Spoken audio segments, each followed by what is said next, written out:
tinggal beberapa hari lagi nih, 20 Oktober. Iya, Mas. Ini kan mau momentum 1 tahun ya? Iya. Ini kan udah tanggal 15. 15. Ya mungkin pekan-pekan depan. Iya. Dugaan saya mereka cukup konsen dengan aspirasi mereka yang belum dipenuhi. Artinya mereka ini memiliki resiliensi yang lebih kuat. Iya. Jika kekuatan lama, katakan yang sekarang berada di balik ijazah itu, Ijazah. ingin menggunakan cara yang lama. Yang lama itu 5 tahun yang lalu, yang selalu memecah belah pendapat di publik dengan media sosial, dengan buzzer-buzzernya, tidak akan efektif dong kalau gitu ya. Saya kira iya. Mahasiswa makin tahu, karena makin paham ya. Makin paham. Siapa yang buzzer, siapa yang memang siapa natural yang murni, ya? yang natural. Oke. Dan mereka punya akun-akun organik kan, yang bisa menghantam akun-akun yang non organik itu. Dan menurut saya sikap mahasiswa yang begitu konsisten itu menunjukkan bahwa mereka memang punya idealisme yang cukup kuat ya. Untuk melakukan kritik dan kemudian memberikan alternatif solusi dari situasi yang mereka sebut ya mengalami kegelapan begitu ya, kebuntuan politik dan lain-lain. Apalagi kalau mantan presiden yang kemarin itu terlibat intensif untuk menggunakan pola-polanya dipakai lagi oleh rejim sekarang gitu kan. Itu sudah nggak akan berguna lagi, tidak efektif lagi. Mahasiswa sudah tahu, Mas. Sudah paham kan? Sudah Gerakan paham. mereka udah paham. Sudah paham. Cara-caranya udah paham. Makanya mereka akan terus konsisten itu. Mereka bahkan tahu cara-cara rejim lama yang membelah mahasiswa di dalam kampus. Itu tahu. Udah tahu banget ya. Jadi sampai ada yang diangkat kayak semacam ketua BEM tandingan. Iya, betul. Di UI ada. Itu saya dapat laporan dari mahasiswa yang direkrut oleh mereka. Akhirnya bertobat. Mereka bercerita. Bang, ini saya ceritain. Ngeri, Mas, kalau ceritain.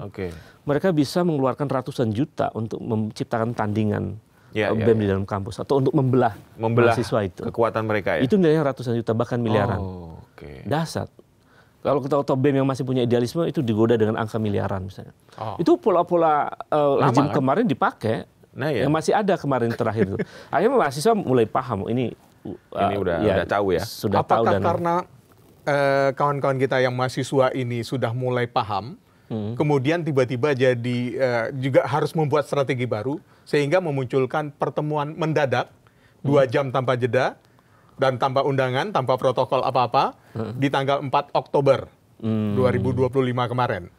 Pertemuan antara mantan Presiden Joko Widodo dengan Prabowo. Apakah ada kaitannya? Saya kira bisa jadi faktor. Jadi karena militansi mahasiswa yang tak kenal henti, bahkan ada mulai muncul kembali agar, maaf disebutkan, bahwa mantan Presiden Jokowi layak diadili, begitu ya. Mahasiswa mulai muncul menarasikan itu kembali. Saya kira karena sasarannya ada di rejim Jokowi, lalu kemudian mereka kecewa juga dengan rejim Prabowo Gibran ini, maka pertemuan elit antara mantan dengan presiden sekarang itu bisa jadi sekian banyak persoalan dibahas di antara mereka. 2 jam loh, Mas. Iya, misalnya kan soal 2 jam, Bang. Iya, 2 jam cukup lama itu, luar biasa. Ya, karena kan secara politik mantan presiden disorot banyak hal. Soal ijazah, soal anaknya, ya kan, bagaimana anaknya juga mesti selamat sebagai wapres itu, bisa juga soal demokrasi yang makin memburuk, soal korupsinya dan lain-lain. Saya kira makin gerakan kritis makin muncul, mungkin dugaan saya Presiden Jokowi mantan itu makin khawatir dengan posisi situasi semakin itu. Tidak aman berarti. Makin tidak aman. Itu yang membuat beliau mencari posisi tawar. Betul, membuat beliau kemudian menemui Prabowo. Saya kira rasional kalau publik menginterpretasi pertemuan itu bukan pertemuan biasa.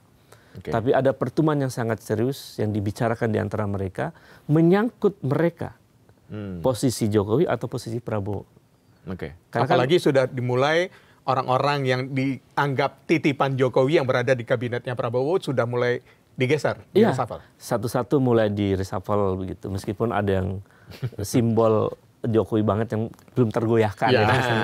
Nah, itu tapi kan semakin tipis ya, semakin posisinya semakin berkurang pengaruhnya ya di kabinet.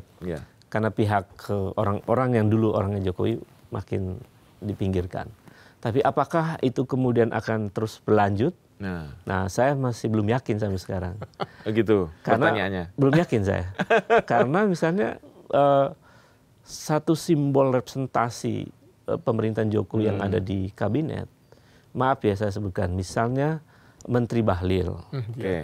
Karena beliaulah yang bersuara cukup lantang pada masa-masa akhir periode kekuasaan Jokowi, misalnya bicara soal 3 periode, betul. dan lain. Itu kan narasi 3 periode Kuat itu banget. bentuk loyalitas total seorang Bahlil terhadap Jokowi. Nah, ini belum di reshuffle nih. Jadi sepanjang tokoh-tokoh penting di era Jokowi yang menjadi loyalisnya tidak di reshuffle, menurut saya ya disitulah ruang Prabowo masih disandra oleh beban persoalan pemerintahan di masa lalu. Ini bisa menjadi kerikil di era pemerintahan Prabowo sehingga akhirnya ya terganggu kinerja pemerintahan Prabowo dibuat. Iya, saya pernah mengatakan bahwa pemerintahan Prabowo ini membawa cacat bawaan. Jadi cacat bawaan ini ya diantaranya, maaf harus saya sebutkan, soal proses menjadi wakil presiden. Yang ada MK. Putusan MK 90 itu. Kemudian soal rusaknya demokrasi di masa pemerintahan akhir kekuasaan Jokowi. Dengan indeks demokrasi yang masih cacat dan lain-lain itu. Soal korupsi yang merajalela, yang indeksnya di bawah 40. Dan seterusnya, dan seterusnya. Jadi cacat bawaan ini melekat pada pemerintahan ini. Kalau Prabowo nggak mampu menghilangkan cacat bawaan, ini akan terus menjadi kerikil yang bisa menjatuhkan kekuasaannya, bahkan bisa membuat keterpurukan politik dan ekonomi. Karena kan saya kira kita sangat sederhana bisa memahaminya. Kenapa ekonomi kita nggak tumbuh-tumbuh melesat di atas 5% begitu? Itu kan karena investasi yang tidak sehat. Para investor sehat dunia tidak mau investasi besar-besaran di Indonesia, ragu-ragu mereka, karena bagaimana mereka mau investasi di negara korupsi yang merajalela, yang demokrasinya memburuk. Jadi kalau Prabowo berani membenahi pemberantasan korupsi, kemudian dia merubah 180 derajat pola kekuasaannya menjadi sangat demokratis, mungkin kita akan mengalami kebangkitan. Termasuk target pertumbuhan ekonomi 8%? Bisa sampai 7 lah, bisa sampai 7%. Tapi apakah Prabowo mampu melakukan itu di tengah pemerintahan dia yang membawa cacat bawaan? Itu persoalan yang sangat serius. Yang seolah-olah Prabowo berada dalam buah si malakama. Dia mau memilih jalan radikal melakukan pemberantasan korupsi, tapi pasti yang terdampak adalah pemerintahan masa lalu. Apakah kemudian rejim masa lalu ini diam ketika kasus-kasus korupsinya yang merajalela itu dibongkar? Nah, dalam situasi itu akan berdampak pada dinamika politik. Saya kira ya Prabowo berada pada pilihan itu. Mau melakukan perubahan besar atau dia menyerah dengan keadaan. Akhirnya stagnan aja, kita di 5% dan... Tapi kalau untuk perubahan besar kan harus ada target, harus ada deadline, Bang Ubed.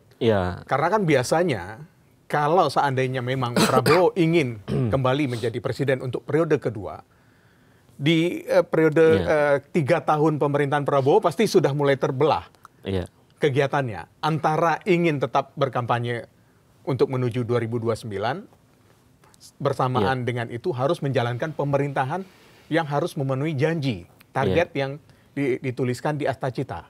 Betul. Nah, kapan ini harus benar-benar harus terlihat tegas ini? Saya kira betul itu. Jadi waktu paling atau waktu emasnya, golden moment. Itu 3 tahun. Jadi selama 3 tahun hebat ini kan nanti menuju tahun kedua. Nah, tahun kedua ini adalah momentum penting sampai tahun ketiga untuk apakah Prabowo menjalankan Akta Cita dengan konsisten. Benar. Termasuk tadi penegakan hukum, menguatkan KPK dan lain-lain itu kan. Apakah itu akan beliau lakukan? Kalau beliau berhasil mengembalikan KPK menjadi punya marwah kembali misalnya, kemudian pemberantasan korupsi terlihat sehingga muncul nanti kan pasti ada setiap akhir tahun tuh ada indeks persepsi korupsi diumumkan oleh Transparansi Internasional misalnya. Nanti kita lihat tahun depannya akan ada pengumuman ada perubahan apa enggak. Kalau indeks persepsi korupsinya stagnan atau malah atau bahkan jeblok, ya masa-masa golden moment itu akan hilang. Dan begitu masuk tahun ketiga, Prabowo tidak ada atau prestasinya tidak menunjukkan performa yang luar biasa, dia akan tenggelam. Dan di situ akan muncul mungkin perpecahan koalisi. Dan akan ada yang mau mengambil keuntungan di situ. Dan akan mengambil keuntungan dalam situasi itu. Jadi saya kira memang luar biasa. 3 tahun momentum emasnya Prabowo.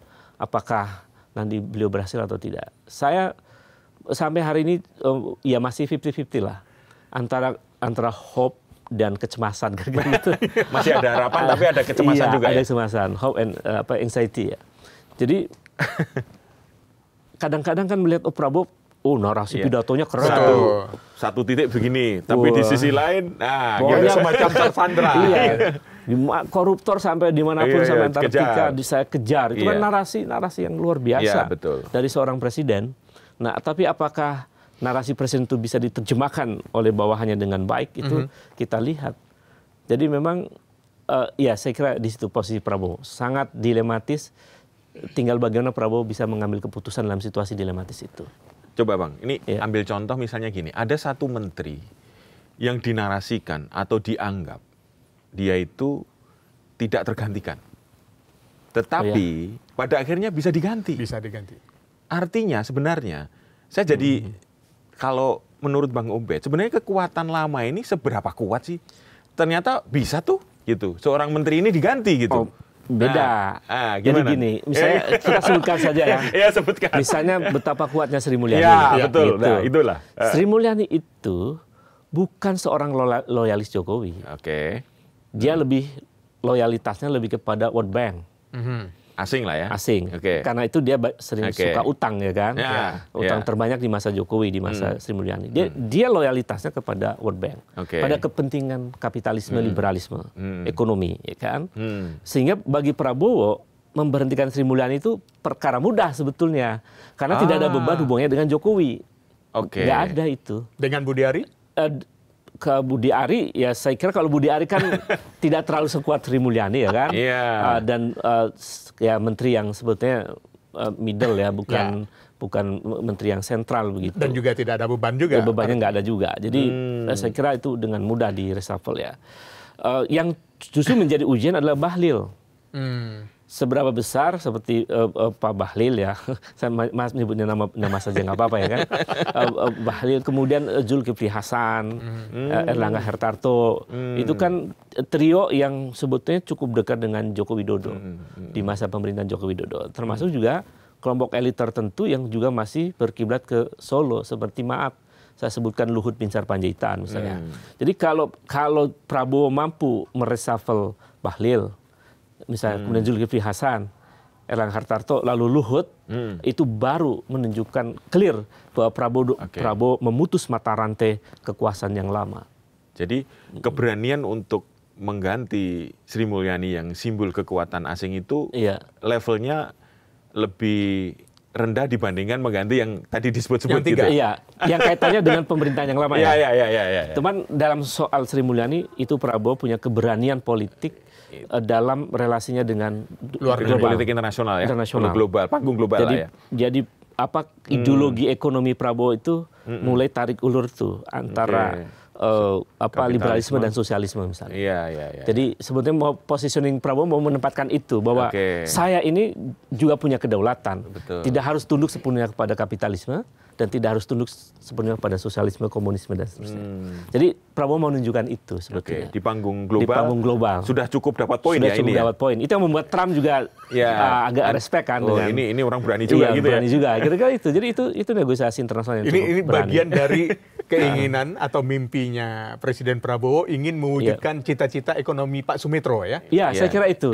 Itu betul. Itu ideologi ayahnya itu melekat betul, masih kuat begitu sehingga dia mengambil langkah-langkah seperti itu, termasuk Koperasi Merah Putih ya, betul. Dan lain-lain itu sebetulnya pengaruh dari ayahnya. Tapi apakah kemudian Prabowo mampu memutus mata rantai kekuasaan lama? Sampai hari ini saya masih menunggu ya.